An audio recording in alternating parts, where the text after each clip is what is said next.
começar te agradecendo por ter tirado esse tempo para vir contar a sua história. E eu queria que a gente começasse você se apresentando, contando quem que é a Lara. Bom, a Lara hoje é a futura mãe da Elisa, que tá no forninho.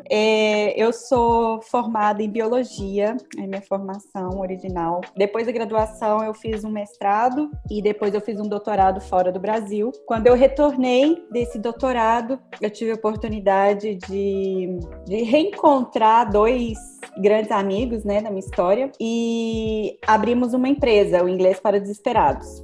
E foi aí, mais ou menos, que começou realmente a minha carreira empreendedora, digamos assim. Mas antes disso, né, eu tive esse background acadêmico que acabou contribuindo muito para eu desenvolver, né, os projetos que eu desenvolvo hoje.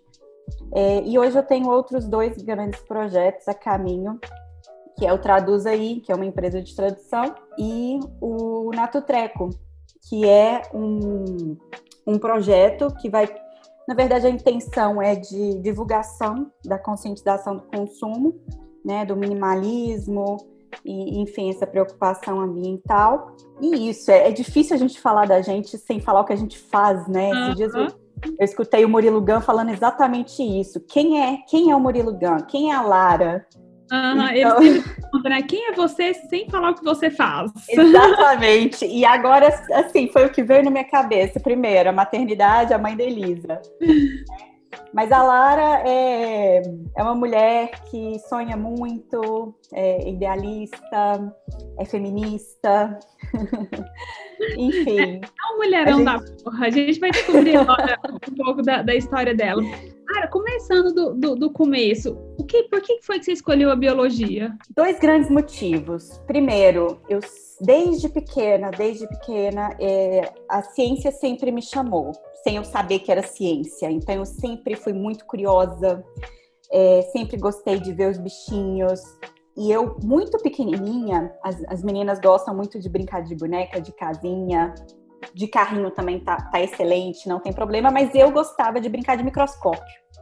Amava um microscópio, meu pai me deu um microscópio antigo, ele trabalhava num hospital, e aí ele pegou esse microscópio que estava lá encostado, reformou esse microscópio para mim. É um microscópio óptico, super antigo, um dos modelos mais antigos, mas era, assim, a minha diversão. Eu passava uma tarde inteira buscando formiga, bichinhos diferentes, alimentos, para olhar debaixo do microscópio, porque eu queria saber do que era feito, o que era aquilo, o que tinha.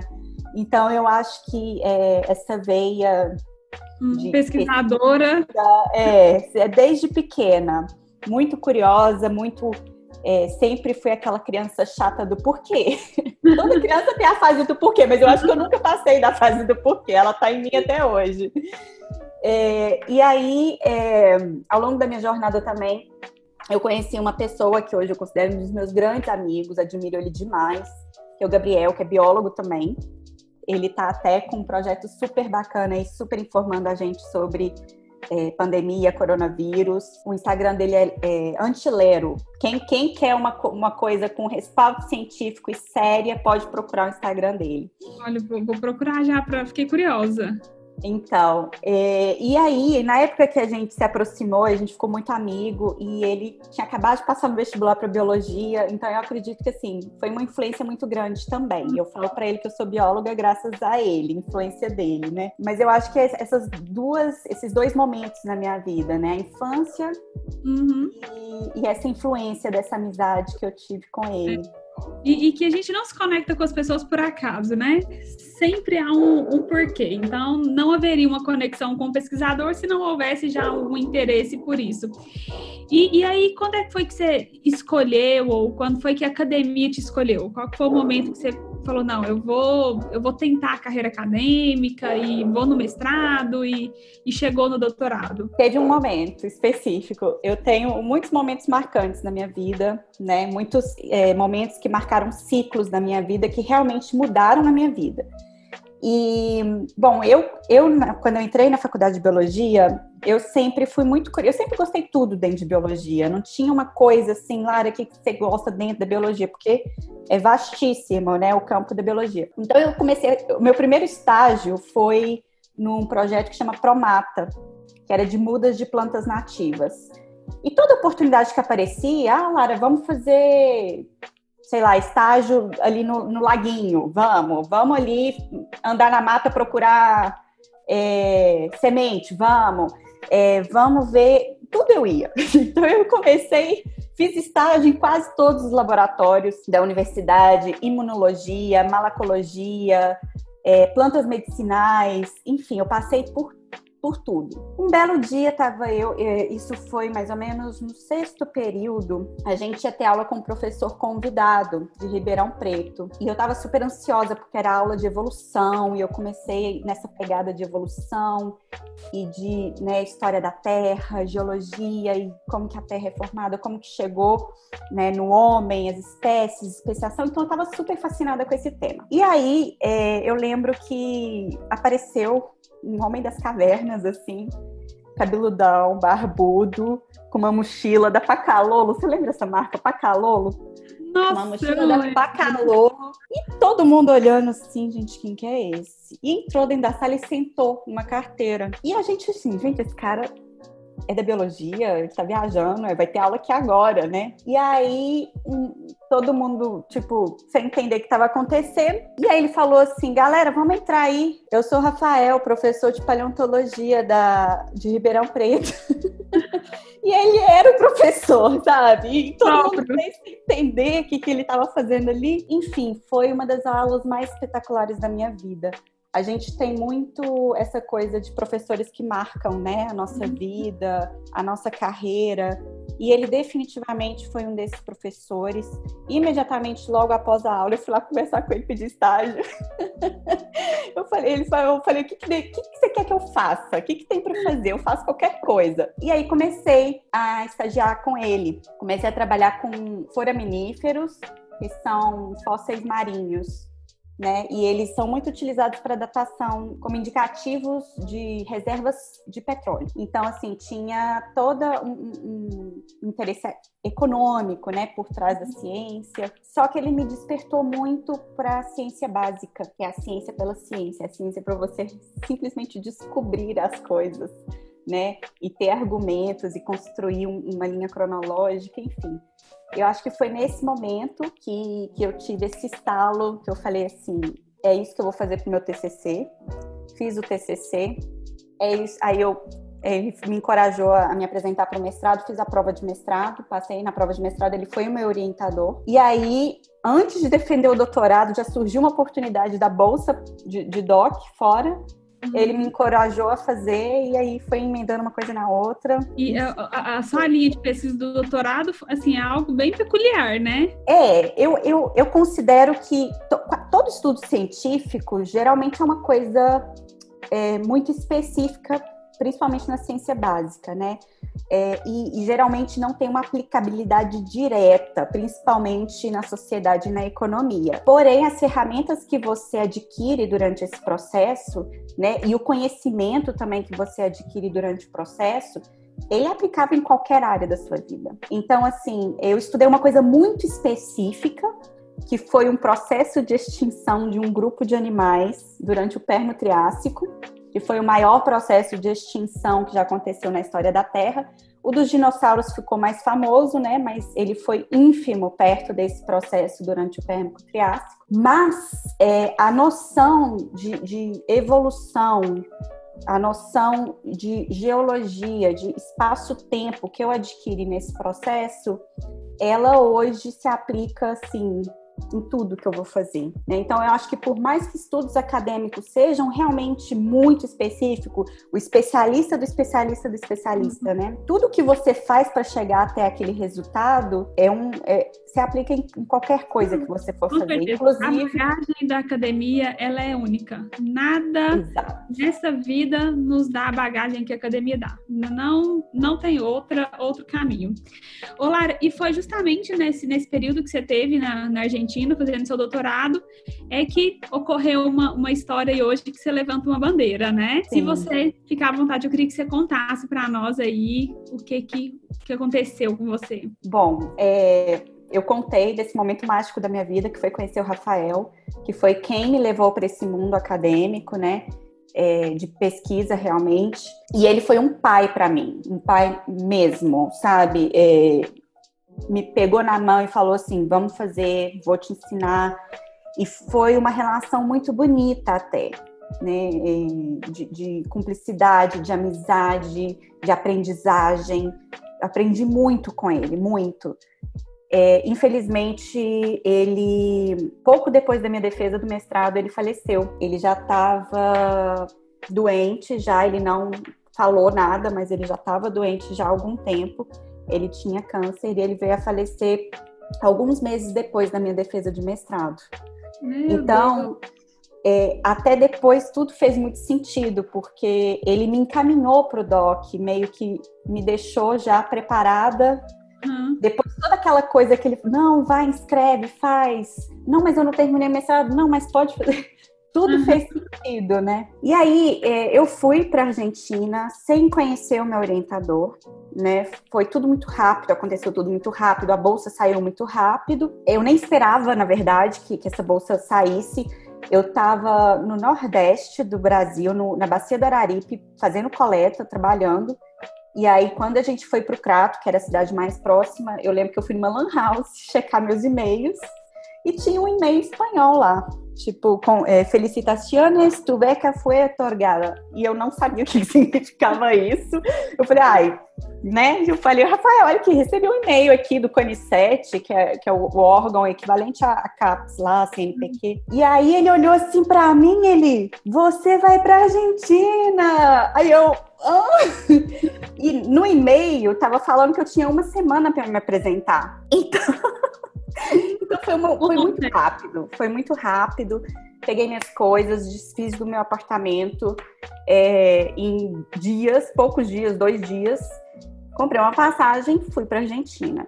E eu cheguei lá e quem me recebeu foi o meu então orientador, né? Mas, infelizmente, talvez eu tenha criado alguma expectativa também, né? Porque eu tive uma relação tão boa com o meu antigo orientador. Já tinha ouvido falar de histórias de relação abusiva entre doutorando e orientador, né? Não só doutorando, mas mestrandos também, né? Então, mas não era a minha realidade, né? Eu tinha uma abertura muito grande, a gente não tinha essa coisa de hierarquia, de tratar um pelo outro, de eu ter que tratá-lo por doutor, fulano de tal. E aí, quando eu me deparei com essa nova realidade, foi um choque muito grande. Primeiro, por essa distância, né, hierárquica, uma relação de inferioridade do doutorando e superioridade do orientador, né? E aí isso já me impactou um pouco, mas esse não foi o maior problema. O problema realmente foi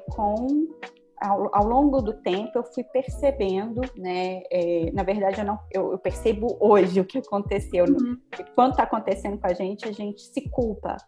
A gente acha que a gente está fazendo uma coisa errada, a gente acha que, enfim, a gente que tem culpa, né? A gente que está levando a situação a chegar até aqui. Mas hoje eu enxergo quão abusiva foi essa relação do meu orientador, meu antigo orientador de doutorado, em relação a mim, coisa de me maltratar na frente das pessoas, gritar comigo, não aceitar que eu me comunique com outros pesquisadores de outras instituições sem passar por ele primeiro, sabe? E isso não aconteceu de uma vez, né? Quando eu cheguei lá, foi tudo era novidade, língua, cultura, tenho que me adaptar. Então, assim, foi todo um processo de acontecimentos ao longo dos anos e que hoje, graças a gente também a falar disso mais abertamente, né? Porque antes não podia falar, não se falava sobre isso. Isso foi em que ano? Isso foi de 2010 a 2015, que foi quando eu voltei para o Brasil. Tanto tempo assim, né? Nem tem tanto tempo assim. Porque, assim, num primeiro momento, a gente, eu achava que era uma coisa mais cultural, né?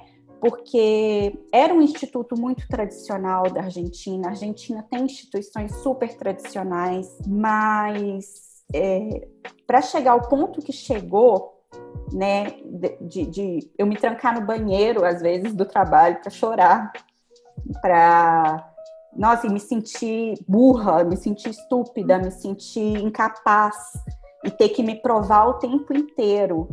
Então, assim, foi... E pensar em desistir toda hora eu pensava em desistir. Já cheguei eu tinha alugado, aí depois eu aluguei apartamento, montei apartamento, cheguei a desfazer das minhas coisas, fazer minhas malas, falar assim, não aguento mais, vou voltar pro Brasil. E aí fiz amizades lá, né, e conversei, tinha o apoio da minha família, felizmente, e falar, não, Lara, tá acabando, aguenta mais um pouco, né, eu não aguentava mais bater de frente, não aguentava mais ter que me provar.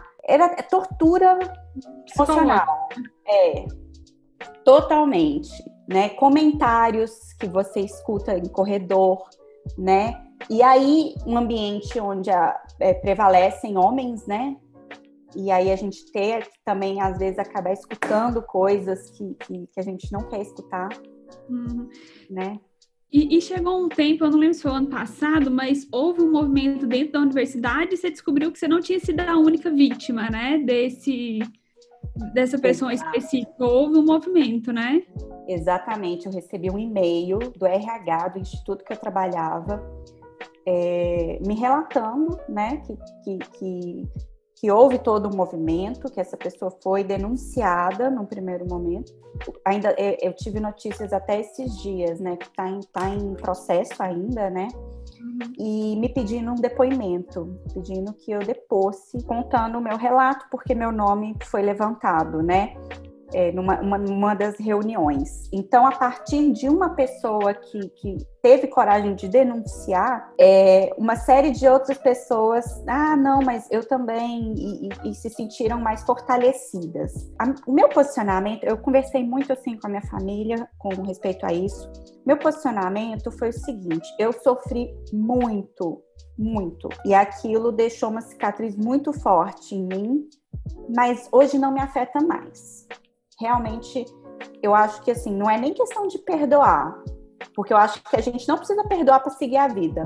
Eu não perdoo o que aconteceu, o que foi feito. O que foi feito está feito, não tem como mudar, né? Mas isso, psicologicamente, hoje, na minha vida, não me afeta. Muito pelo contrário, me dá mais forças, né, para lutar contra esse tipo de injustiças, quando eu presencio algo assim, ou quando eu sei de alguém que está passando por isso. Então, me fortaleceu nesse sentido. Então, o meu posicionamento, como já haviam outras denúncias, foi não me envolver, a não ser que seja extremamente necessário, né? Porque eu não queria, de alguma maneira, voltar, reviver, né, essas coisas que eu passei. Essa história, né? Sim, e assim, se fosse realmente necessário o meu depoimento, né, eu acho que eu realmente faria, mas a denúncia já estava feita, já tinha provas e documentos, enfim, e o RH me falou assim, Lara, é só mesmo se você sentir necessidade de você se expressar. Eu falei, já não, né, porque eu tenho isso muito bem resolvido hoje. Eu enxergo, assim, o que aconteceu. É um processo longo de entender depois que acontece. O que aconteceu? Por que aconteceu? Quando você tá, né, no dia a dia ali, a primeira coisa que você pensa é que a culpa é sua. É que você que é incapaz, você que tá fazendo uma coisa errada, né? E enfim, hoje eu entendo o impacto disso psicológico em outras áreas, né? Porque a gente não se sente incapaz só num ponto. E aí vem aquela impossibilidade de prosseguir em várias outras áreas. Então, o impacto disso na vida de uma pessoa, né? Com certeza. né? Eu acho que a consequência emocional que uma pessoa carrega depois de um abuso emocional é muito difícil lidar com isso, até em áreas de relacionamento, em outras áreas profissionais, né? Eu acho que, por exemplo, se a pessoa não tiver uma rede de apoio igual eu tive, felizmente eu tive uma rede de apoio que, né, eu tinha para onde correr. E eu acho que essa sensação de falar assim, eu não preciso disso, eu posso largar a qualquer hora, deu essa força também para terminar. E nem sempre as pessoas têm isso, têm essa opção de largar, né? De largar um emprego, de abandonar um serviço, não tem esse suporte da família e não tem a informação também, né? Exato. Até esses dias mesmo aconteceu, uma pessoa me relatou um ocorrido e eu peguei e falei, nossa, não, mas isso aí configura um assédio. Aí ela falou assim, não, mas ele nunca me pôs a mão. Então, assim, ainda se tem na imagem essa questão que o abuso ele é só físico, que você precisa levar um tapa, um safanão para configurar. E ainda falta essa informação, né? Com certeza. E eu acho também que as leis, né, a lei penal no Brasil, ela ainda também não está tão definida, né? Porque para que seja comprovado o abuso moral, se não me engano, eu até li algumas coisas a respeito a isso antes da nossa live, uns dias atrás, parece que tem que haver comprovação de danos emocionais. E é muito complicado esse negócio de comprovação de dano emocional, né? Não se faz um raio-x do psicológico, né? Não se faz ressonância do nosso emocional. Então, assim, é muito delicado, assim, existe, né, a lei, que eu acho que um advogado vai falar muito, muito melhor disso do que eu. E olha só, até a ignorância com respeito a isso, né, a existência dessas leis, a nossa ignorância com respeito a isso, também dificulta de alguma forma que a gente tome uma atitude. Quanto mais a gente consegue levar informação para essas pessoas, para a gente entender que existe um resguardo, que existe uma lei, que isso tem mais pessoas que estão sofrendo disso do que a gente imagina hoje. Exatamente. E eu acho que o pior, Andressa, é justamente a pessoa, às vezes, não ter forças para, tipo assim, não aceitar essa condição. E muitas vezes se submeter a isso e ter que engolir, literalmente. Né, e se ver assim, sem saída. Eu acho que a sensação é muito essa de se ver sem saída. Então... estar encurralada mesmo, né? E então aquela sensação de medo, de o tempo todo você tá tendo que vigiar, porque alguma coisa vai te acontecer. E, como você falou, felizmente você teve o apoio da sua família. Quantas outras pessoas não têm? Não consegue nem explicar e a outra pessoa ainda reforça aquele sentimento de que a culpa é dela. Sim. E eu acho que essa concepção de que nunca me encostou a mão, ela tem que ser quebrada. Você não necessariamente o abuso acontece com contato físico, né? O abuso emocional, às vezes, ele é muito mais devastador do que, às vezes, um toquezinho ali que foi meio mal intencionado, né? Pessoas que já passaram por abuso psicológico falaram, eu preferia levar um tapa, porque isso reverbera em outras situações, e aí você já não tem condição psicológica para você manter um relacionamento amoroso, relacionamento com o filho, relacionamento com os pais, e ali aquilo acaba desencadeando muitas outras coisas. Então a gente tem que realmente quebrar isso de que o abuso, ele é psicológico, ele é emocional, não é para ter toque físico, mas se não tiver, continua ainda sendo um abuso. Isso sem falar nas piadinhas, os comentários, né? Quando você inferioriza ou você diminui a pessoa, isso fere a dignidade, isso é constitucional até, né? Então, eu acho que falar sobre isso é muito importante, principalmente porque se eu tivesse falado sobre isso no momento em que eu estava sofrendo esse abuso, talvez a minha atitude seria diferente, né? Por mais que eu fui uma pessoa que bateu muito de frente, que não aceitava, no final eu acabei cedendo, me calando, para atingir o meu objetivo, que era o título de doutora. Terminar o doutorado. Terminar o doutorado e, enfim, finalizar aquela etapa da minha vida. E superar, né? Que você conseguiu, mas quantas outras pessoas não conseguiu? Ô, Lara, e você que sentiu isso na pele hoje, como é que você acha que seria a melhor estratégia pra gente alcançar as pessoas? Além de contar a sua história, claro que para mim, assim, é um ato de coragem e de solução, porque quando a gente ouve o testemunho de quem sofreu, isso dá muito mais verdade do que a gente lê no site, do que a gente vê uma propaganda geral na televisão. Quando a gente escuta alguém contando um relato, isso faz com que a gente fale, nossa, uma pessoa como eu, né? Então, olha, acontece mesmo. Então, uma mulher que é empreendedora, que tem título de doutorado, passou por isso. Então, assim, estamos todos sujeitos. Além disso, além de contar a sua história, como é que você percebe que a gente poderia ter um movimento para tentar sanar com isso e quebrar alguns paradigmas? Eu acho que essa parte de conhecimento do Código Penal é um caminho também. Eu até, antes da live, eu tentei estudar um pouco, né, ler a respeito. Eu até fiquei de conversar com uma amiga minha que é advogada sobre isso, mas a gente não conseguiu se encontrar nessa semana. Eu acho que esse conhecimento do Código Penal talvez não dá mais respaldo, mais segurança, sabe? Que, tipo assim, eu não tô viajando na maionese. É uma coisa da minha cabeça, né? Exato. Então, eu acho, primeiro, essa parte, né, da gente ter esse respaldo dentro das leis. Eu acho que também qualquer meio onde há reunião de mulheres, troca de experiências, né? Igual eu falei assim, eu estou relatando o meu caso, então a pessoa está vendo, nossa, aconteceu com ela também. Será que está acontecendo comigo?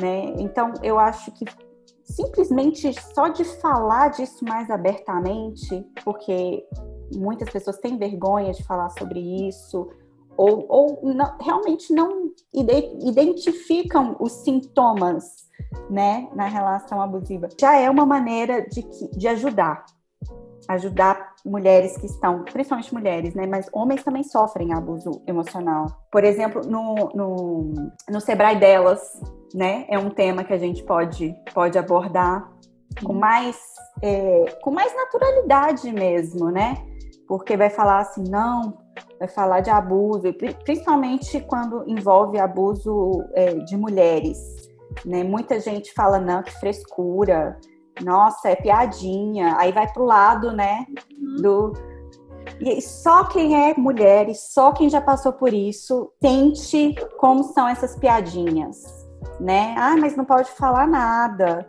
né? E aí vem a culpa, vem o negócio de, eu tô exagerando, a culpada sou eu que tô... Falar que eu tô muito sensível. Nossa, e as piadinhas, assim, tá de TPM, olha ali, dá um chocolate pra ela. Nossa. É complicado, porque isso tá tão natural, tá tão naturalizado na nossa sociedade, né? Principalmente por parte dos homens, mulheres mesmo, às vezes fazem isso também, né? Essa coisa de brincar mesmo com os nossos sentimentos, ridicularizar os sentimentos. Como se nós fôssemos mulheres histéricas, né? Dando exatamente. A histeria para os nossos comportamentos. Eu sempre fui apelidada de brava, de mulher brava. E eu acho que o que me fez ser brava foi justamente essa experiência que eu passei, né? De ter que me provar. Eu lembro que até, assim, muitas vezes eu escutava piadinha quando eu chamava alguma pessoa, algum colaborador, assim, passa ali na minha sala pra gente conversar. Aí alguém gritava, leva vaselina, sabe? Esse tipo de comportamento, às vezes a pessoa nem tem a intenção. Mas hoje em dia todo mundo joga a culpa, né? Não, mas eu não tive a intenção. Mas assim, para e pensa um pouquinho, né? No que você quer dizer, o que você tá propagando com esse tipo de comentários, né? Então, eu acho que agora tá tendo até um movimento muito bacana de mulheres que estão se impondo mais, estão se empoderando mais, que não estão aceitando certas coisas que antigamente eram aceitas culturalmente. Pelo menos eu tô... coisas bobas, as brincadeiras bobas, né? Eu acho que a gente tem criado repertório para poder cortar essas pessoas com assertividade. Eu também percebo essa nova era. Mas também estou com você, assim, eu acredito que trazer o assunto à tona com leveza e quebrar paradigmas e mostrar para essas mulheres que sim, que a gente precisa falar disso e que acontece e que não é com o vizinho e a gente precisa refletir, se perguntar, nossa, mas será que eu não estou passando? Porque quem é que nunca se sentiu culpada pela situação? Então a gente precisa refletir, porque às vezes a gente passa pano quente no comportamento do outro e sem esse olhar crítico. E eu acho que se a gente não fala sobre isso, todo mundo acha que tá tudo bem. Né? Tipo assim, a gente tem que se comunicar também, não adianta sofrer calada, não. Né? Não adianta achar ruim e passar por tudo isso sozinho ou sozinha, né? Enfim, então eu acho que falar sobre é a melhor ferramenta que a gente tem, porque a gente não precisa aceitar isso. Não podemos, né? Não podemos, nem por nós e nem pelas outras. Porque quantas outras pessoas estão ali do nosso lado que se a gente abre esse diálogo, vai ser ajudada, vai entender algumas coisas.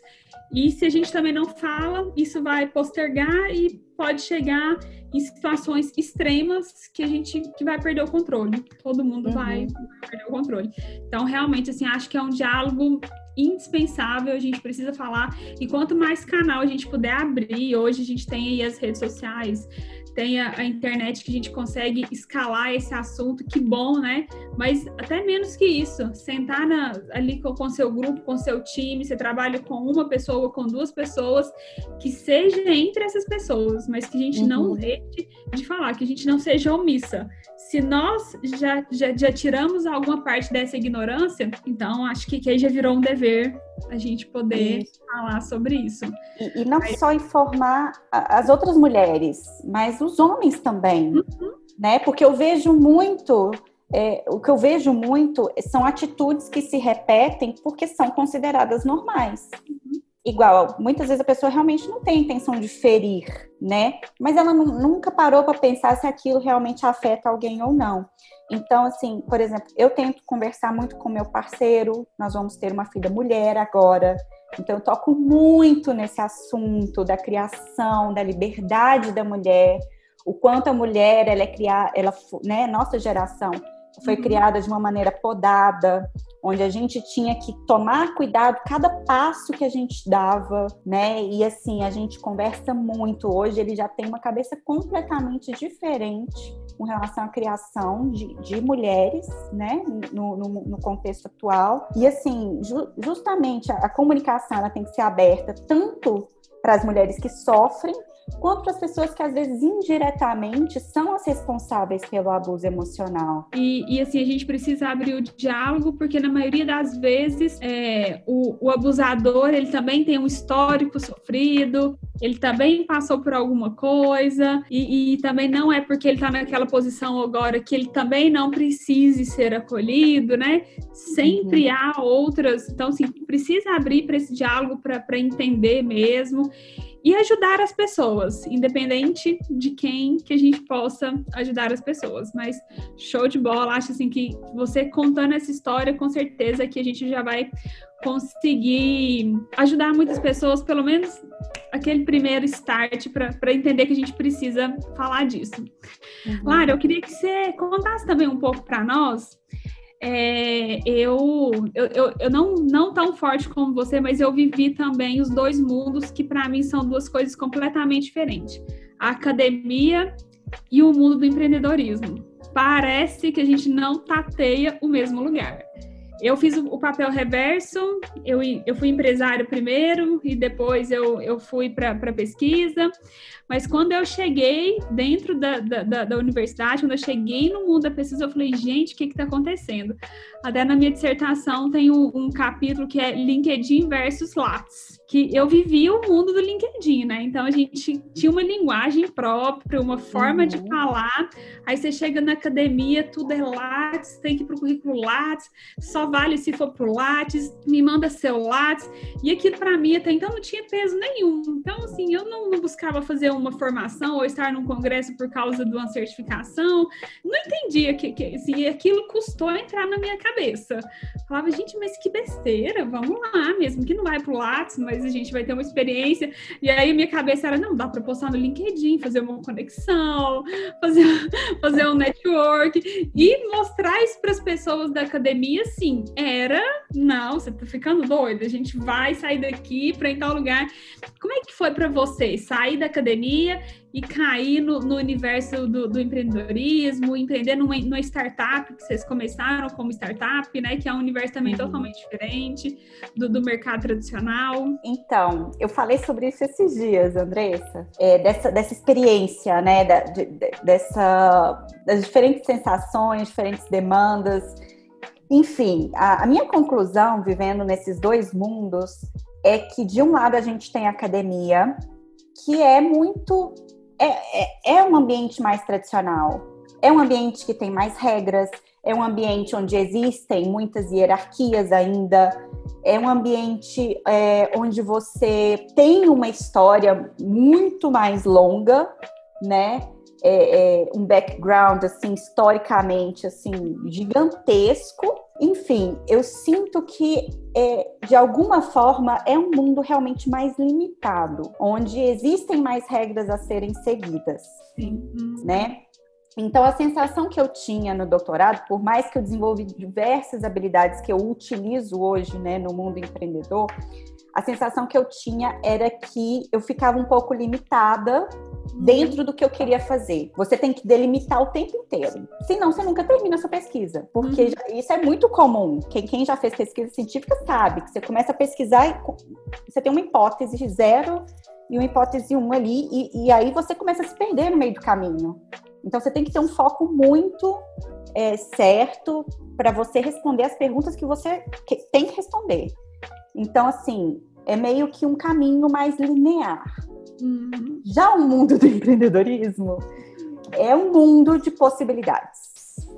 É assim, você começa fazendo uma coisa e termina fazendo outra, literalmente. E você, no caminho, vai vendo e vai mudando. E é uma coisa muito mais fluida, né? Tem muito a ver com o mundo fluido do Zygmunt, né? Que ele fala muito dessa fluidez do mundo hoje. Então, casa muito mais com a nossa atualidade, com essa velocidade que as coisas acontecem. Então, é um mundo muito mais frenético. Eu definiria assim. É um choque. É um choque tanto você sair do acadêmico e ir para o mercado, quanto vice-versa, né? São dois mundos completamente diferentes, mas ambos eu acho que fornecem ferramentas que se complementam em algum momento. Não, sim, a experiência ela é única, mas acho que a sensação que eu tive também foi isso, foi um choque.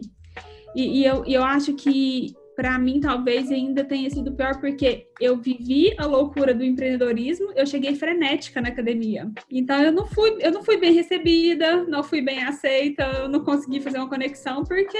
E a falta de autonomia foi uma das coisas que mais, assim, que eu não consegui lidar foi com isso, foi com essa falta de autonomia.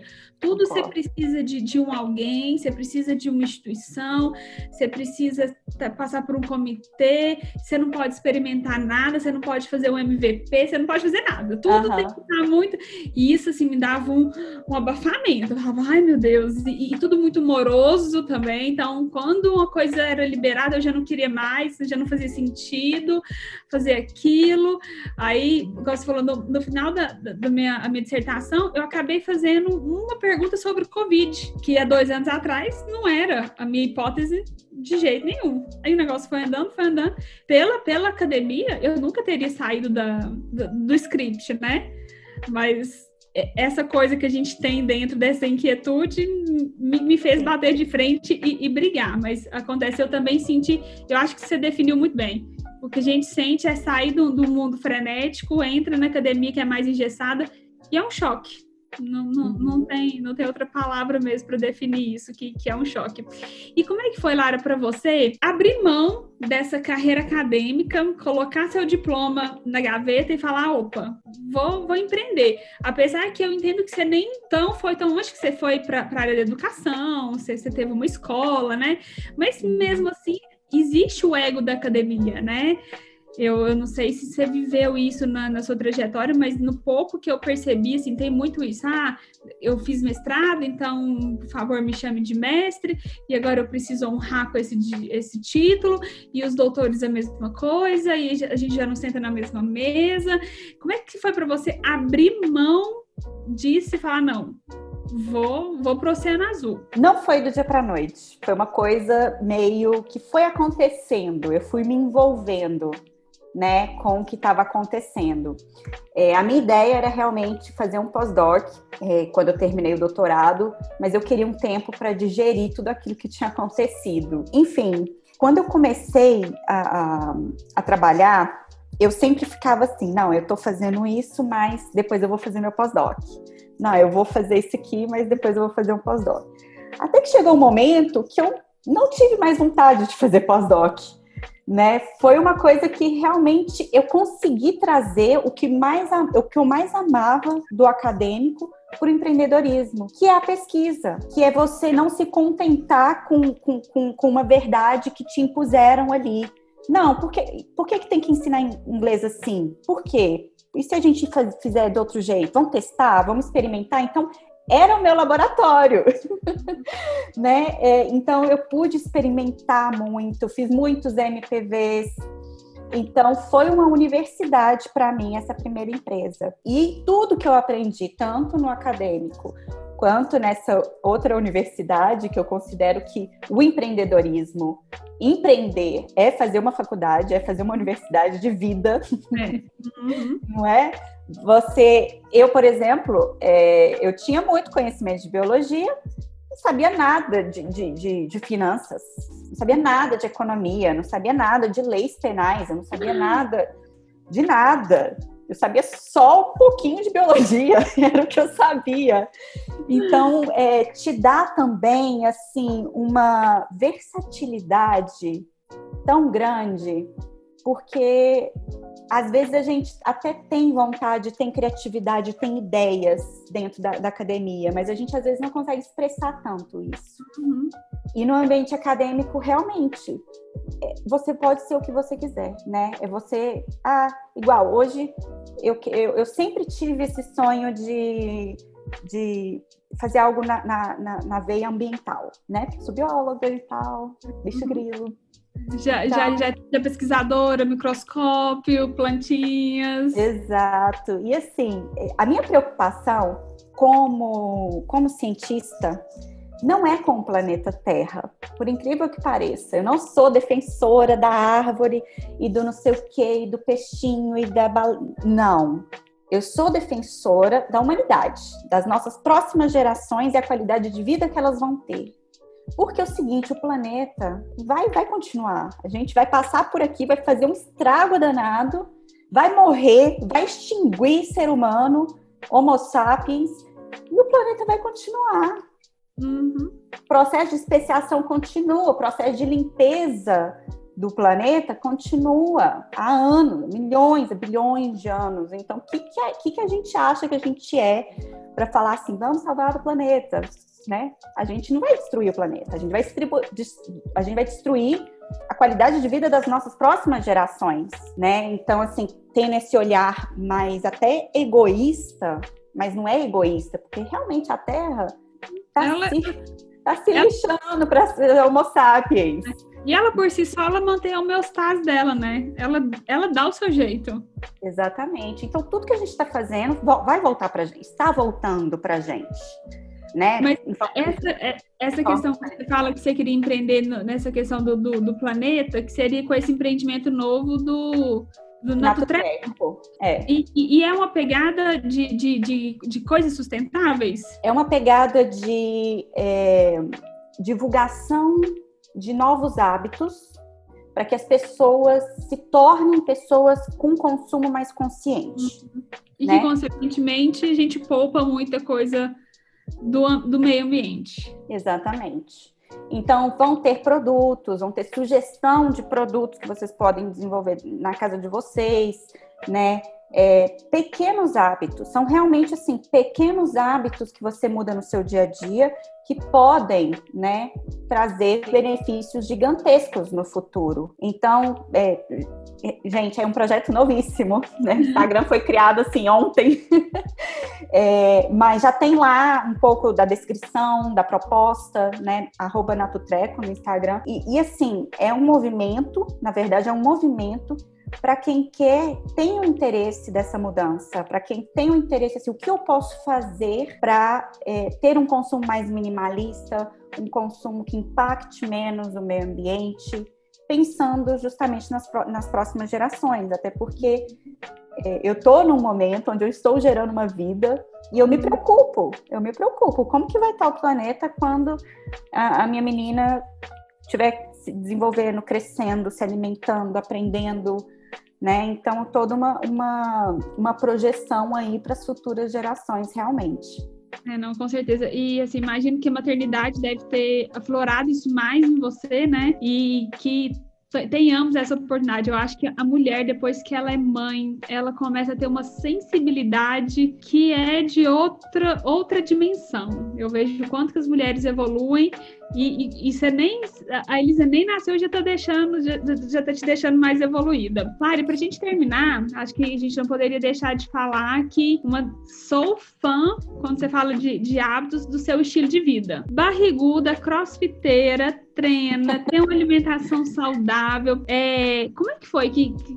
Onde é que foi que você adotou esse hábito, que você tomou isso e tá levando, não tá abrindo mão desse estilo de vida, grávida, apesar que realmente não tem que abrir mão, né? Eu falo que gestação não é doença, apesar de muita gente querer levar isso. Mas como é que foi que você criou esse estilo de vida mesmo? Porque eu vejo que é além de um hábito, não é só porque você vai e faz o CrossFit, é um estilo que acaba até agora já virando empresa, já virou business, né? E vai reverberar isso aí na nossa vida, ensinando a gente também a ter esse consumo mais consciente, essa vida mais minimalista. Como é que você desenvolveu isso? Então, com respeito à atividade física, tudo é um equilíbrio, né? Igual, antes de eu engravidar, eu amava tomar minha cerveja final de semana. Eu não sou vegetariana, eu como carne, então gostava de churrasco. Mas eu acho que todo mundo precisa de alguma coisa. É a minha meditação. Todo mundo precisa de uma meditação. O que é a meditação? Meditação não é você ficar parado, prestar atenção na respiração. Para mim, a meditação, desse jeito, não funciona. A minha meditação é o quê? É eu conseguir ter foco total em algo. E quando eu estou fazendo CrossFit, 100% da minha atenção, 100% do meu corpo está voltado para aquilo, né? Uma espécie de mindfulness também, que é uma ferramenta da psicologia. Então, eu acho que todo mundo precisa encontrar a sua meditação. Encontrar o que te traz foco, o que te traz vontade, o que te traz estar presente naquele momento. Independente do que seja. Então, assim, a minha opção pelo CrossFit tem que fazer atividade física, é bom fazer atividade, lógico, é ótimo se movimentar. Mas eu acho que mais que isso, para mim, é uma meditação, né? É aquele momento de estar presente. Porque, voltando, né, ao mundo fluido do Bauman, né, que ele fala muito da fluidez das relações, da fluidez das atividades, da fluidez dos negócios, mas parece que os vínculos são muito soltos hoje com tudo, muito né? Isso. Não que seja uma coisa ruim, é uma característica do mundo contemporâneo que a gente vive hoje. E isso dificulta muito essa estar presente, né? O Karnal fala muito, assim, da tecnologia, do celular, que isso dispersa muito a gente, então a gente está toda hora pendente aqui, Apple Watch, mensagem, postei no Instagram, não postei, quantas curtidas, nanana. Isso que todo mundo vive todos os dias hoje, principalmente em tempo de pandemia, né? Mas, então, essa é a minha meditação, esse é o meu momento de eu me desprender de tudo isso que está acontecendo no mundo e estar presente numa única coisa, que é a minha atividade física, a minha percepção corporal, a minha percepção de respiração. Então, se você tem isso na meditação, excelente. Se você tem isso lendo um livro, se você tem isso... Indo a uma igreja, a uma instituição, rezando, orando, escrevendo, tem gente que gosta de escrever. Então, eu acho que essa reconexão, né, com o momento presente, com o nosso corpo, com o nosso sentir, com o nosso respirar, que é o que, para mim, é meditar, né? Então, eu acho que isso é mais importante para mim que o exercício físico em si. É lógico que o exercício físico me traz outros benefícios, né? De disposição, de tudo. Então, e eu sempre tive um incentivo dentro da minha família a praticar atividades físicas desde a minha infância. Então, é algo que eu também carrego comigo já há muitos anos. Eu fiz natação há muitos anos, eu cheguei a competir, campeonato mineiro, eu cheguei a participar de um brasileiro. Então, já tinha uma veia atleta? Já tinha uma veia atleta. Então, por isso que eu falo assim, não necessariamente precisa ser o esporte. Pode ser alguma outra coisa. Pode ser um yoga, né? Um pilates, enfim. Desde que acho um movimento, né? Isso. Então, eu preciso disso hoje na minha vida para ter o meu equilíbrio, né? Para ter o meu equilíbrio. E a questão do minimalismo, na verdade, inconscientemente já fazia parte da minha vida, mas existe um movimento minimalista, né? Onde as pessoas pregam ações minimalistas. E isso para mim é novo. Então, assim, depois que eu comecei a estudar mais sobre esse movimento, estilos de vida minimalistas, então, hoje eu tenho mais consciência dos hábitos que são minimalistas e do que eu posso mudar para me aproximar mais a esse minimalismo, né? Mas sempre sem excessos, né? Eu acho que toda mudança... né? E devagar, né? Não precisa falar assim, acabou, amanhã eu vou ser minimalista, vou esvaziar meu guarda-roupa e vou fazer isso. Não vou consumir embalagens. Isso, eu acho que... E nada radical dura muito. Então, se você quer adotar novos hábitos e um novo estilo de vida, eu acho que você tem que dar um passinho de cada vez, né? Começa não levando sacolinha para o supermercado de plástico, né? Depois você repensa, vai numa farmácia, a pessoa pega uma sacolinha para te dar e fala, não precisa de sacolinha, põe dentro da bolsa.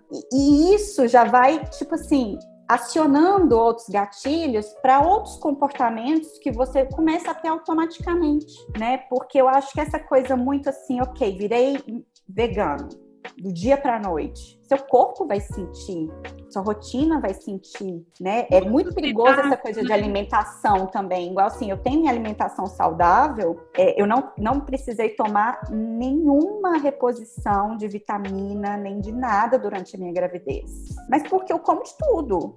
Eu como carne, eu tenho ácido fólico, eu como vegetais, eu tenho as vitaminas, é tudo na base da alimentação, né? E eu acho que essa consciência também de que você pode buscar nos alimentos soluções, ela tem que ser mais falada também, né?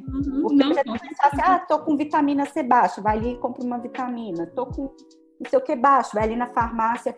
Eu quero ganhar músculo, toma whey protein, que é caríssimo, em vez de consumir proteínas que a gente encontra ali no supermercado, no sacolão, nas feiras, né? Enfim, eu não sei se eu fui muito objetiva na minha resposta, né?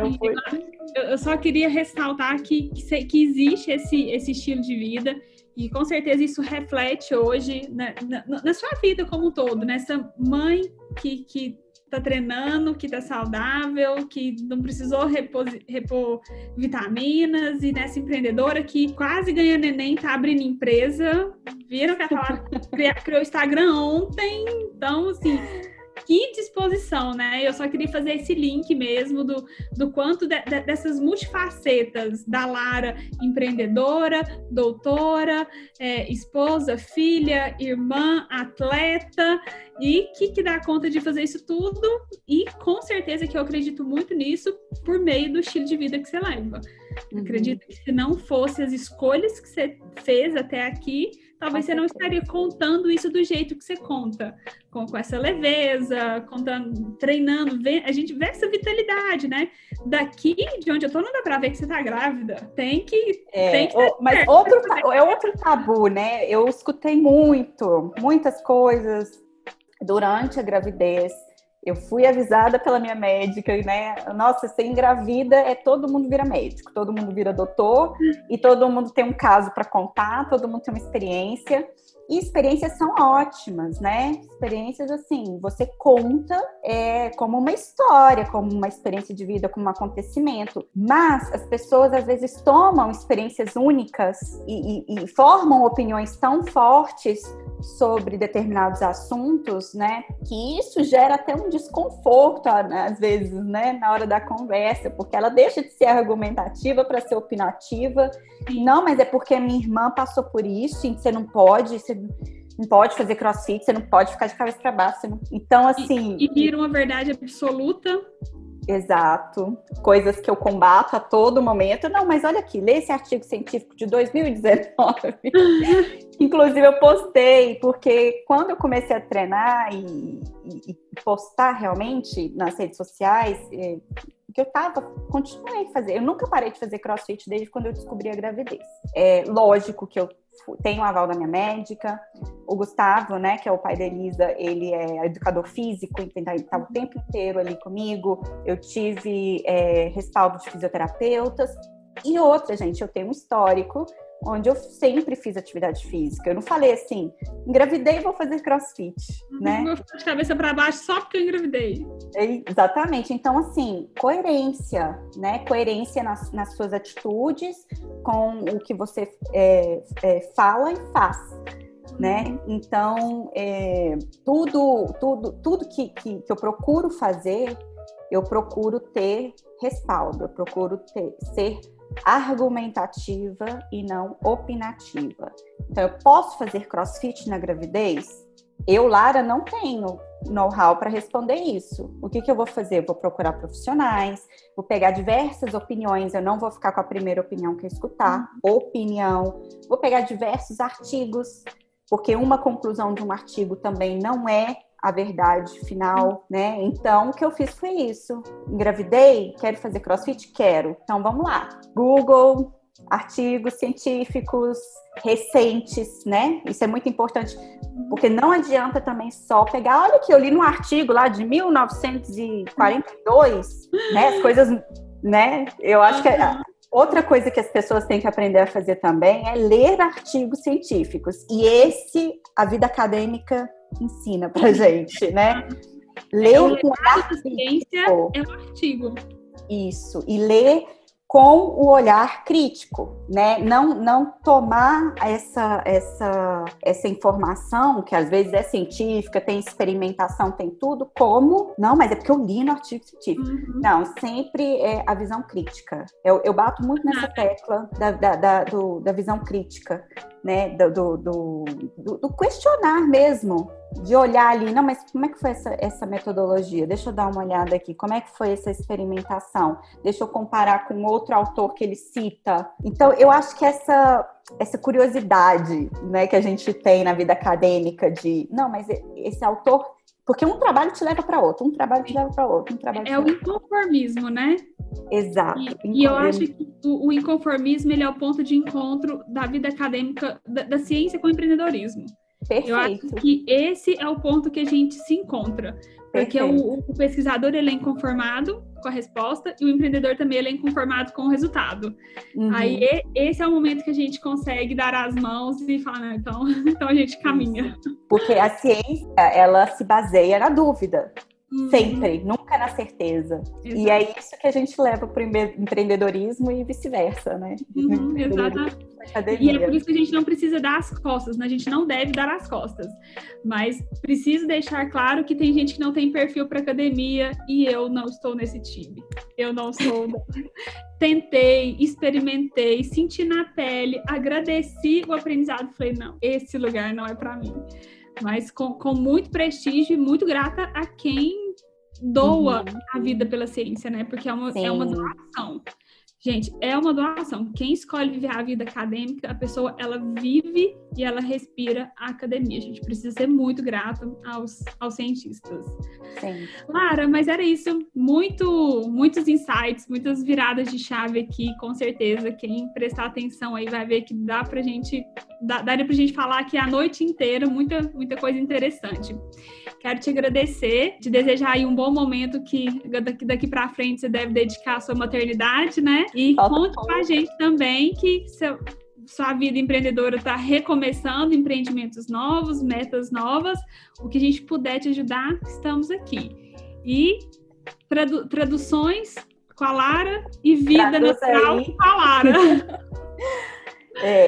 Tem um terceiro projeto que eu comentei com você, mas esse é um pouquinho mais a longo prazo. Eu estou fazendo uma pós-graduação agora em neurociências. Eu estou buscando justamente um background para que eu possa, digamos assim, executar esse projeto com mais embasamento.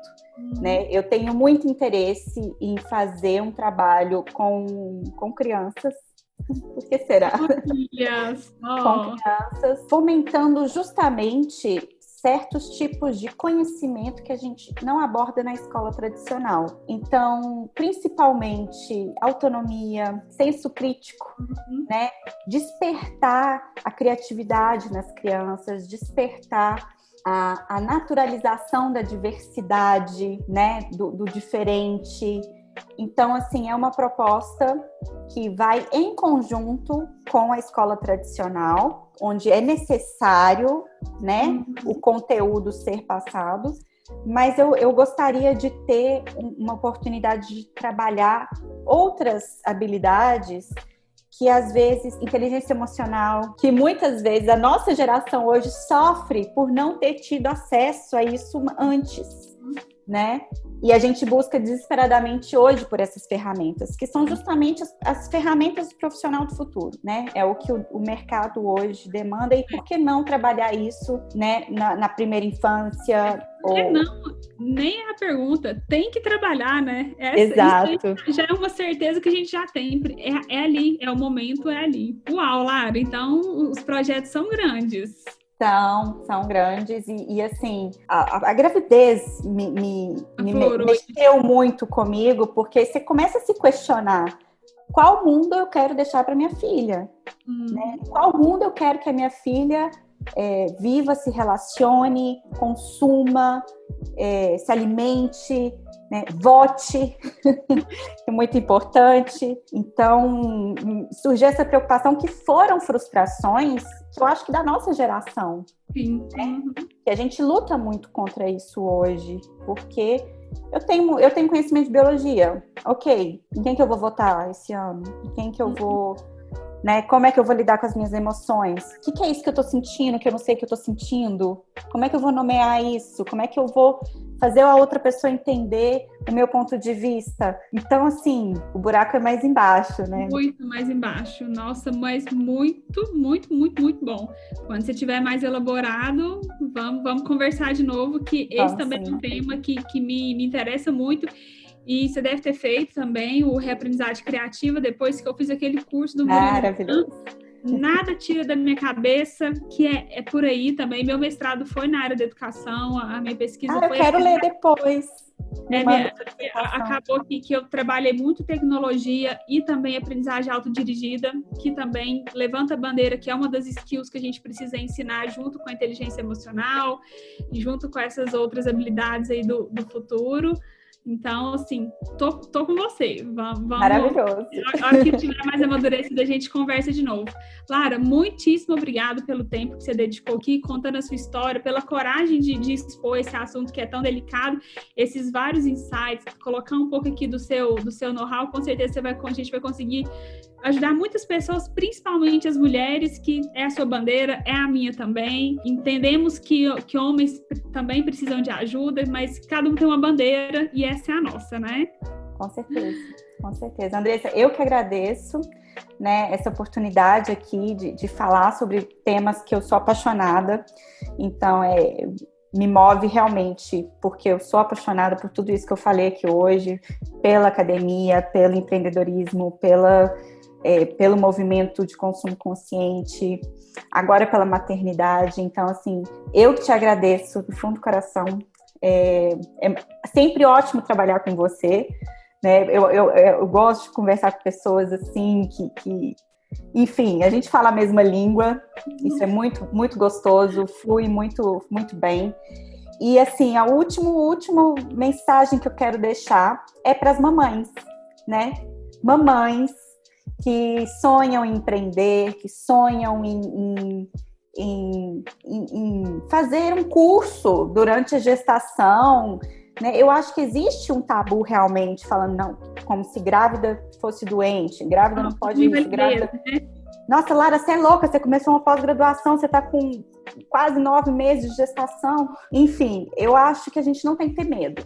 Não tem que ter medo, a gente dá conta sim. Se o seu sonho é ser mãe, isso não te impede de realizar outros sonhos que você tenha, tá? Então, assim, a minha mensagem final aí vai para as mamães ou para as futuras mamães, para as mamães wannabe, né? Que às vezes estão esperando o melhor momento. Não, mas eu estou no meu melhor momento profissional e não posso engravidar agora. Ou vice-versa, né? Nossa, eu engravidei, agora eu não posso fazer o que eu... né, aquela graduação que eu queria, ou após, ou enfim, eu acho que a gente é forte, sabe? Mulher é um bicho. E eu não tenho relato de mãe, não é meu lugar de fala, mas eu tenho relato de acompanhar muitas mulheres, principalmente nas empresas. E eu vou falar para vocês, mães, futuras mães, a performance de vocês melhoram muito depois que são mães. Eu fico impressionada com a força que essas mulheres voltam depois que elas são mães. Voltam mais espertas, voltam performando melhor, voltam mais corajosas, voltam mais assertivas. Eu falo muito, eu até indico às vezes a maternidade para algumas mulheres. A maternidade só faz bem. Eu não vivi assim, observando contraindicação da maternidade. Só coisa boa. Uhum. Eu tô passando pela fase de gestar, mas vamos ver depois que a Elisa vier, mas assim, eu não tenho plano de parar, não tenho plano. Não parou e não vai parar, gente, isso aí, essa é uma certeza absoluta. Lara, então, muitíssimo obrigada, um abraço, um beijo e conta com a gente, o que você precisar, nós estamos aí, tá? Tá bom, sinta-se abraçada também, pode contar comigo. Um beijo, tchau, tchau. Tchau, tchau.